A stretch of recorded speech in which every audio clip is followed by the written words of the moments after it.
Good morning 8th class and welcome to SST class. Today I will teach you chapter 21 the executive. The executive में आप लोग president और vice president के बारे में जानेंगे, लेकिन यहाँ पर मैं इस वीडियो एक्सप्लेनेशन में केवल प्रेसिडेंट के लिए ही आपको बताऊंगी, क्योंकि दोनों का एक साथ इमर्ज कर देने पर एक्सप्लेनेशन सही से नहीं हो पाएगा। तो आप प्रेसिडेंट ऑफ इंडिया के बारे में जानेंगे कि वो कौन होते हैं, उनकी क्या क्वालिफ़िकेशंस होती हैं, उनको किस तरह से इलेक्ट किया जाता है, उनका टाइम पीरियड क्या होता है, उनके पेज और अलाउंसेस क्या होते हैं और उनके पास क्या पावर्स और फंक्शंस होते हैं। ठीक है, तो यहाँ पर हम अपने इंडिया के बारे में बात करने जा रहे हैं। तो सबसे पहले आपको ये जान लेना ज़रूरी है कि हमारे देश में फेडरल सिस्टम है। फेडरल सिस्टम किसे कहते हैं?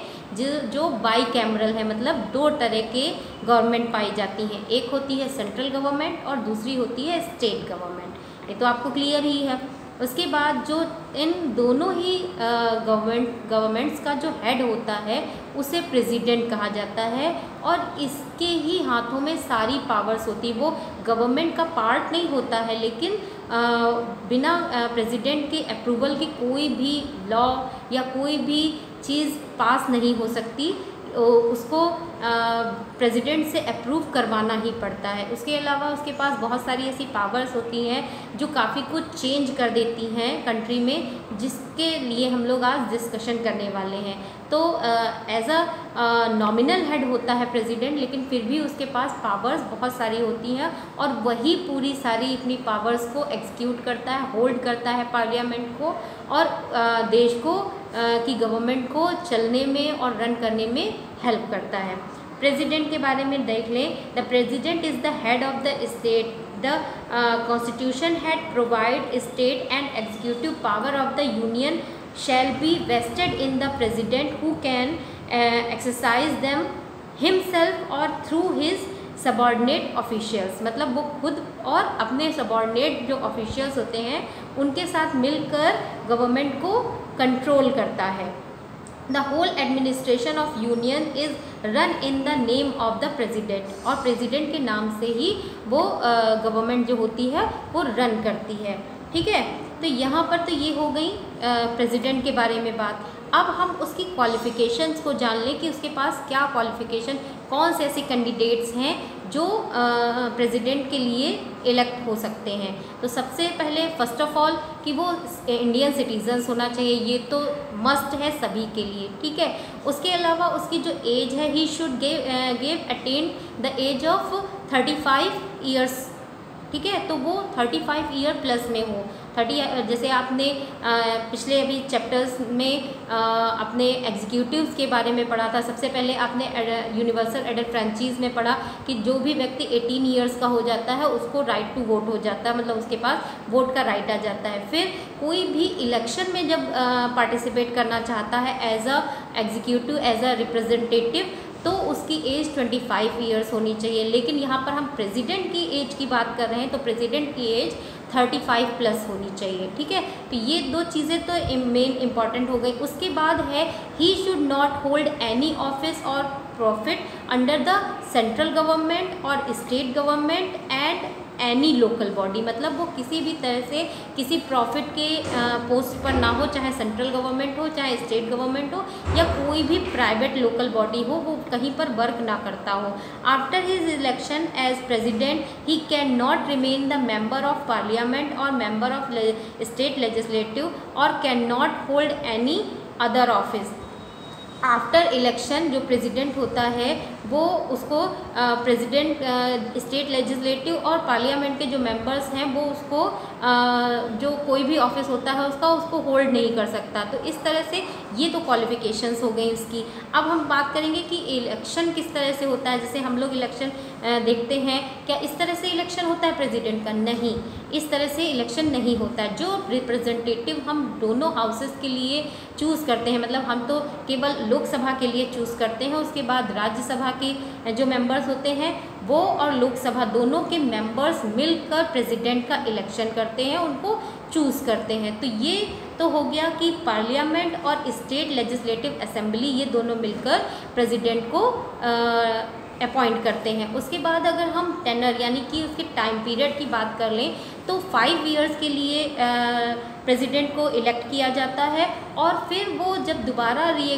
इलेक्शन होते हैं तो उसके लिए भी एलिजिबल होता है। मतलब ये नहीं कि एक बार प्रेसिडेंट बन गए तो दोबारा प्रेसिडेंट नहीं बन सकते, ऐसा नहीं होता है। जब दोबारा इलेक्शन हो तो भी उसके प्रेसिडेंट बनने के चांसेस होते हैं। हालांकि ऐसा बहुत कम या नहीं हुआ है कि कोई भी प्रेसिडेंट 2 बार प्रेसिडेंट बना हो, तो ऐसा नहीं हुआ है। तो ये टाइम पीरियड होता है कि 5 इयर्स के लिए वो बनता है और उसके बाद उसकी जगह किसी और को इलेक्ट कर लिया जाता है, लेकिन वो एलिजिबल हो जाता है री इलेक्शन के लिए भी।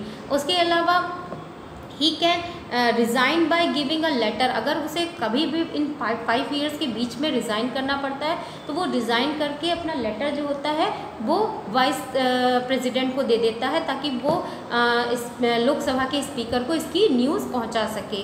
तो इस तरह से वो रिज़ाइन भी कभी कभी कर देता है। अब यहाँ पर हम पे और अलाउंसेस के बारे में अगर बात करें तो जो प्रेसिडेंट के पेज होते हैं उसकी जो सैलरी होती है वो 1.5 लाख की होती है पर मंथ। ठीक है, ये ध्यान रखिएगा, 1.5 लैक्स पर मंथ की उसकी सैलरी होती है।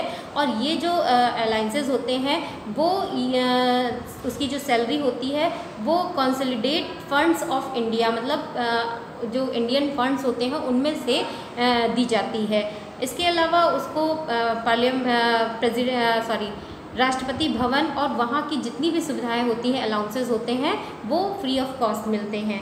इसके बाद हम बात कर लें पावर्स एंड फंक्शंस की, कि उसके पास क्या पावर्स होती हैं। हमने अभी तक पढ़ा कि वो नॉमिनल हेड होता है, लेकिन सारी पावर्स उसके पास होती हैं और वो बहुत मेन रोल प्ले करता है किसी भी गवर्नमेंट के रनिंग में। तो यहाँ पर अगर हम प्रेसिडेंट की पावर्स की बात करें तो जुडिशियल पावर में अगर देखा जाए तो जुडिशियल पावर उसके पास यानी कि न्याय से जुड़ी हुई जो व्यवस्थाएं हैं उसमें क्या उसके पास है, द प्रेसिडेंट कैन रिड्यूस और commit death sentence to life imprisonment on receiving a petition for mercy. जब भी कोई मर जाता है तो उसके लिए जो फंड्स देने होते हैं उस पर प्रेसिडेंट पे डिपेंड करता है कि वो उसकी दया पर कि वो किस तरह से देना चाहता है या क्या फैसिलिटीज़ दे सकता है। He can seek the advice of the supreme court. उसके अलावा जो वो सुप्रीम कोर्ट अगर कोई एडवाइस उससे मांगता है किसी भी इम्पॉर्टेंट मैटर पे तो वो अपनी एडवाइस देता है, वो डिसीज़न नहीं लेता है। डिसीजन तो सुप्रीम कोर्ट का जज ही लेगा, लेकिन एडवाइस वो प्रेसिडेंट से ले सकता है। ये तो जुडिशियल पावर हो गई। नेक्स्ट है executive power. The president being the executive head of all decisions and carried out his name. जितने भी डिसीजंस हैं वो उसके बिहाफ पर लिए जाते हैं और उसको एग्जीक्यूटिव हेड बोला जाता है। उसके अलावा जितने भी जो गवर्नमेंट होती है वो उसी के नेम से चलती है। The president is the supreme commander of the armed forces. जितनी भी आर्म फोर्सेस हैं, 3 तरह की आपको पता है कौन कौन सी, आर्मी, एयरफोर्स और नेवी। इन तीनों का जो हेड होता है वो प्रेसिडेंट होता है। He appoints prime minister and ministers of council. वो प्राइम मिनिस्टर को और उसकी काउंसिल के मिनिस्टर्स को उसकी एडवाइस पर अपॉइंट करता है। इसके अलावा वो बहुत सी और भी अपॉइंटमेंट्स करता है, जैसे कि गवर्नर ऑफ द स्टेट उनको अपॉइंट करता है, attorney general of India, controller of auditor general of India, chairman of and members of the union election commissioner, chief justice end of supreme courts and high court जजेस। तो इन सब के appointment जो हैं ये प्रेसिडेंट पर डिपेंड करते हैं। प्रेसिडेंट इन पर डिसीज़न लेता है कि किसे अपॉइंट करेगा और किसे नहीं। उसके अलावा the president as head of state can declare war.